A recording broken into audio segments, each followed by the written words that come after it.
Dante Vitale did not get jealous. He controlled empires, not emotions. He ran meetings with men twice his age, moved money across borders, and ordered things done with one quiet sentence. He was the kind of man people whispered about in restaurants and pretended not to recognize in Midtown. He did not chase. He did not explain himself. And he definitely did not follow women. Until the night his maid made him feel something he couldn't name. It started days before the street scene. He had noticed Olivia Carter long before she knew he noticed her. At first, she was just the new maid. The agency had sent her after his former housekeeper retired. Young, polite, American, discreet. He liked discreet. She showed up on time, kept her head down, didn't snoop, didn't ask questions about the men in suits who sometimes arrived with bruised faces. But then she kept doing something unusual. She smiled. At the doorman, at the cook, at the security guys. She thanked the driver when she borrowed the service elevator. She laughed with the gardener about the size of Dante's ridiculous indoor plants. She never laughed with him. Around other people, she was light. Around him, she was professional. That irritated him. One afternoon, he was on a call, standing in the glass office on the second floor of the penthouse, when he heard it again. Her laugh, not loud, but honest. He glanced down. She was in the living room, talking to one of the younger security guards who was installing a new camera. She said something. The guard laughed too, and she brushed a strand of hair behind her ear. Dante's eyes darkened. "Boss?"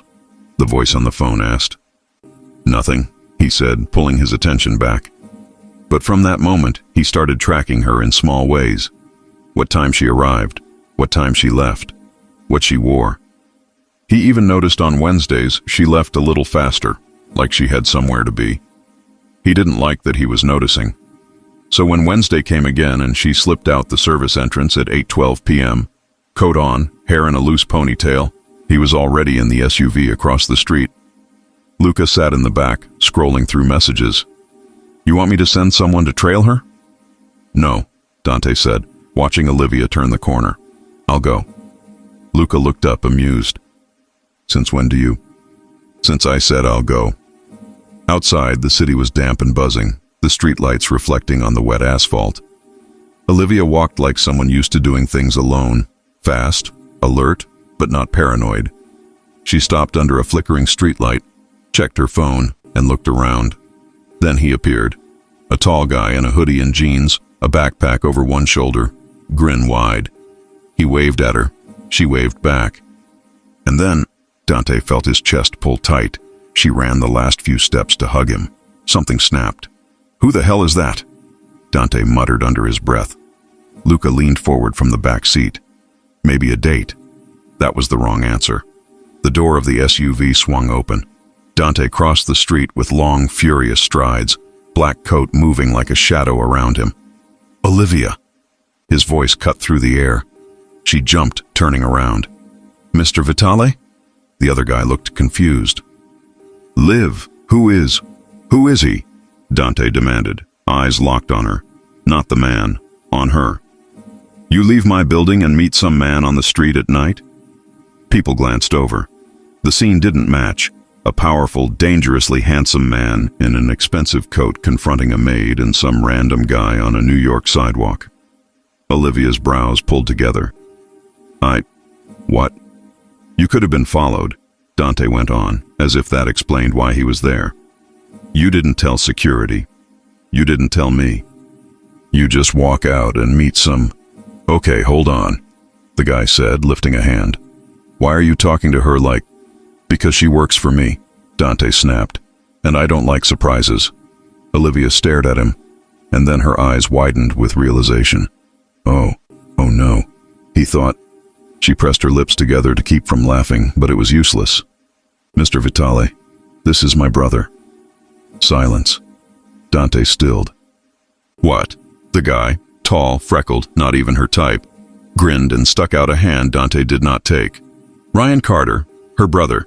I came to walk her home. You must be the intense boss." Olivia burst out laughing. It came out bright and genuine, the kind of laugh Dante had wanted to pull out of her, but not like this. You followed me? She asked between laughs. You actually followed me because you thought I was on a date? Dante felt heat crawl up his neck, an emotion he hadn't felt since he was 15. I misread the situation. Ryan shrugged. Happens, man. No, Dante said sharply. It doesn't. Olivia wiped at her eyes. Well, it happened tonight. Behind him across the street, Luca was flat out laughing in the SUV. Dante cleared his throat, trying to regain an ounce of dignity. It was a security concern. Sure, Olivia said, still smiling. You were very concerned. I apologize, he said, clipped. He looked her brother over. Harmless. Civilian. Not a threat. Which made his reaction even more ridiculous. It won't happen again. He turned and walked away before she could say anything else. The night swallowed him back up, but Olivia's laughter followed him all the way to the car. Luca opened the door, smirking. So, brother, shut up. You want me to run his name? He's her brother. Yeah, but you didn't know that before you stormed the sidewalk like a jealous Luca. Okay. They drove off, but Dante didn't relax. He stared out at the city, jaw tight. Why had it bothered him so much? He'd had women, beautiful, expensive, ambitious women. None of them had made him get out of a car in the rain to interrogate them on the sidewalk. Olivia cleaned his house. She made coffee. She asked where to stock the towels. So why the hell did it feel like someone had tried to take something that was his? The next morning, the penthouse was quiet. Floor-to-ceiling windows let in cold November light over marble floors and dark furniture. The city hummed far below. Olivia arrived at 8:01 a.m., sharp, like always. Ponytail, simple makeup, black flats. As if she hadn't watched her Mafia boss employer have a jealous meltdown in public the night before. Good morning, Mr. Vitale, she said as she stepped in. He was already there. Usually he left early. Meetings, warehouses, restaurants that were covers for other things. Today he was in the living room, suit jacket off, white shirt open at the collar, a file in hand he clearly wasn't reading. His eyes went straight to her. Morning. You're in, she said, pretending to be surprised. Early. Had business, he lied. Olivia went to the kitchen, set her bag down, washed her hands. She could feel his eyes on her. She bit back a smile. About last night, he started. She turned, leaning on the counter. No, please, let me remember it exactly as it was. His brow lifted. As what?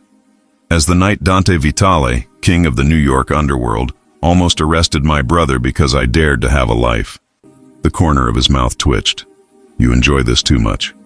A little, she admitted. You should have seen your face. He took a few steps toward her, slow, unhurried, all control again. You're lucky I don't fire you. You won't. Why not? Because I'm good at what I do. And because you weren't mad I was out. You were mad you didn't know who I was with. Silence. She'd hit it. Dante's eyes darkened. That was the thing about power. It was easy to command entire rooms, but much harder to control one woman who saw through you. He changed the subject. From now on, if someone's picking you up, tell security. So you can run background checks on my family, she teased, grabbing a cloth to wipe the counter. So I know you're not walking into something I can't protect you from, he said, serious now. She paused, looking at him. That was the first time he'd said it like that. I can protect you. You don't have to protect me, she said softly. I hired you. You step into my building. You fall under my protection, he replied, voice low, final. That's how it works. She swallowed. That was intense and a little addictive. He watched her work for a while, pretending to check his phone. She moved efficiently, quiet, organized. But every time she passed near him, there was a shift in the air. A brush of her shoulder, the scent of her shampoo, the memory of her laughing at him in the street. At one point, she was dusting a lower shelf and the cloth slipped. She bent to grab it, and so did he. Their hands touched.